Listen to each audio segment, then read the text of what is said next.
I love caffeine, and I mean love it. It is in my routine to go to Starbucks in the morning when I can and get myself something with caffeine, usually a coffee or tea, since caffeine is found in almost everything, especially in my favorite morning beverages. Like, come on, who doesn't like having caffeine or tea? Or really anything with caffeine in it? I will explain how caffeine is a drug, its toxicity, and implications of it. The word caffeine originated from the German word café and the French word café, both directly translating to mean coffee. Chemical breakdown of coffee is carbon 8, hydrogen 10, nitrogen 4, and oxygen 2.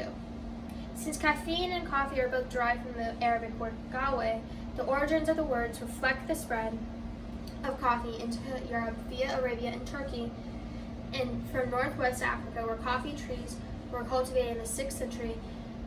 Coffee began to be popular in Europe in the 17th century. By the 18th century, plantations had been established in Indonesia and the West Indies, and by the 20th century, coffee had become the biggest cash crop on earth. Caffeine was first isolated from coffee in 1819. It is also found in tea, in cocoa pods, and in cocoa and chocolate products, in cocoa nuts used in preparation of cola drinks, in the ilex plant, and in guarana seeds, an ingredient in energy drinks. The caffeine content of coffee beans varies according to the species of coffee plant. Beans from Coffea arabica, grown mostly in Central and South America, contain about 1.1% caffeine. Beans from Coffea robusta, grown mostly in Indonesia and Africa, contain about 2.2% caffeine. Caffeine was first extracted from cocoa beans into its purest form, a white powder, in the 1820s by a German scientist named Friedrich Ferdinand Runge.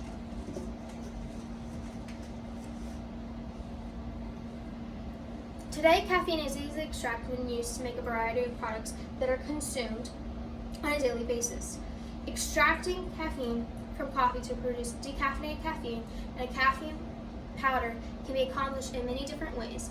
A few of these processes are no longer used because of the health risks and environmental impact, cost, and flavor changes that were associated with the solvents. Common solvents that were used include chloroform, benzene, trichloroethylene, and dichloromethane. There are now 3 main processes that have been replaced the use of previous solvents. Water extraction.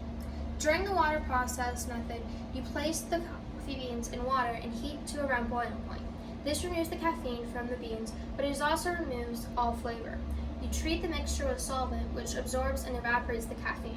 Finally, you put the beans in the mixture again to let them absorb the flavor they lost earlier in the process. Many manufacturers collect the caffeine from the charcoal filter and resell it to use in products such as soda and over-the-counter medications. Supercritical carbon dioxide extraction.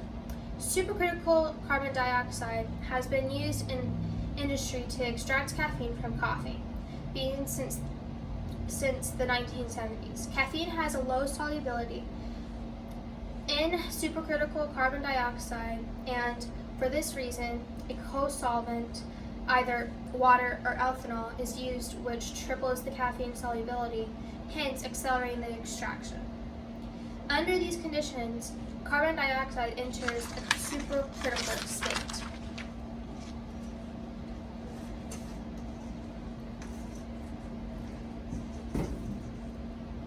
This water can then be treated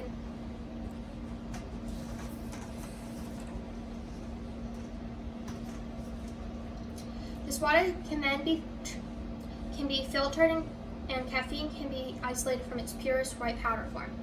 Extraction by organic solvents. Research has found certain organic solvents such as ethanol acetate that have a lower health risk and environmental hazard than chlorinated and aromatic organic solvents used years before. These solvents are used to dissolve caffeine and are then rinsed away, leaving the coffee bean decaffeinated. The use of caffeine started when people of the Stone Age found that ingesting certain parts of plants, they could starve off drowsiness, increase their own alertness. The majority of caffeine use arises out of the East, including but not limited to China and the Persian world. And Arabian legends explain that caffeine was used to ward off sleep. Tea continued to grow in popularity in China and was often prescribed for medical purposes as well. During 1821, coffee was considered by several doctors to be a medicine that reduces fevers. Before it was extracted to become pure caffeine itself, it would be in form of cocoa beans, and tea. Cola nuts would be chewed in many West African cultures to restore vitality and ease hunger. The cocoa bean was used by ancient Mayans in a drink called chocolato, often seasoned with vanilla and chili pepper. Chocolato was used to fight fatigue due to its theobromine and caffeine content. Caffeine's original purpose has not changed over the years, as Decima is still being used to ward off drowsiness in medicine and foods. Today, caffeine is being used in coffee, the world's primary source of caffeine. Caffeine content in coffee varies widely depending on the type of coffee bean and the method of preparation used. The next most popular beverage containing caffeine is coffee.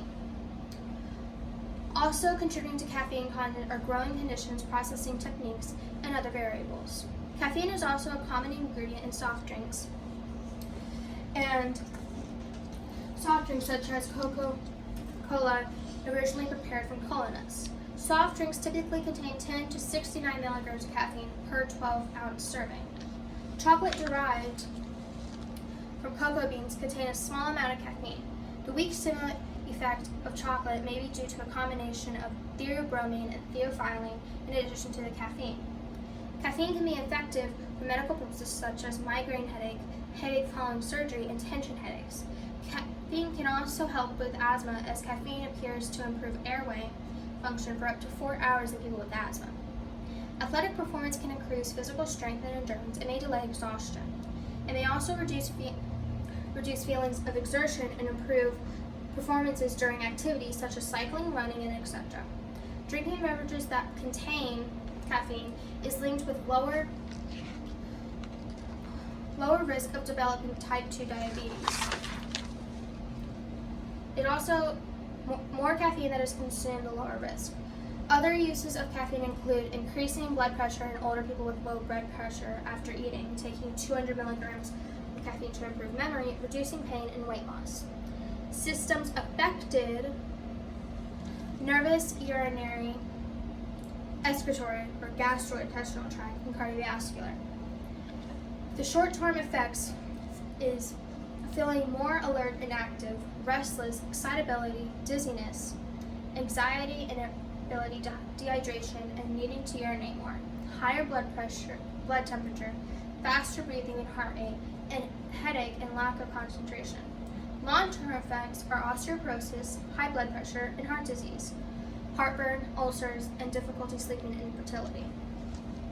Anxiety and dependence of caffeine. The psychological effects. An intake of just 100 milligrams of caffeine can induce such symptoms of dizziness, anxiety, agitation, irritability, restlessness, insomnia, and headaches in some people. The psychopharmacological effects. Adverse effects have been attributed to typical levels of caffeine consumption, such as increased nervousness and anxiety, tachycardia, and an increase in blood pressure.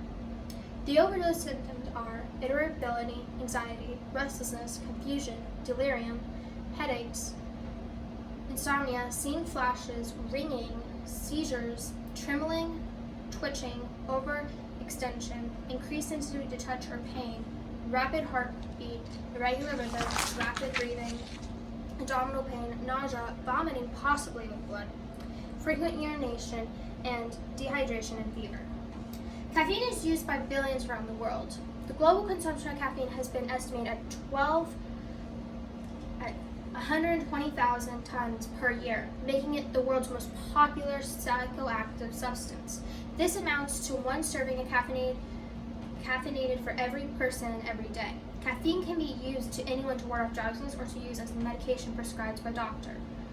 The cost of caffeine varies among places. For example, if you buy coffee on its own, 125 grams of caffeine would be priced at $146.19 in the US. If you were to buy caffeine products such as coffee, the price may be cheaper. Since coffee is one of the most popular drinks around the globe, it is not an exception that caffeine is frequently used around the world every day. Controversial issues. Governments. Caffeine has been put to speculation on whether or not it should be allowed to be used legally. It was recognized that coffee contained some compound that acted as a stimulant, resulting in caffeine being a subject to regulation. In the 16th century, Islamists in Mecca and in the Ottoman Empire made coffee illegal for some classes, and it was banned in Sweden at various times between 1756 to 1823. In 1911, cola nuts became the focus of one of the earliest documented health scares when the U.S. government seized 40 barrels and 20 kegs of Coca-Cola syrup in Tennessee, claiming the caffeine in the drink was injurious to health.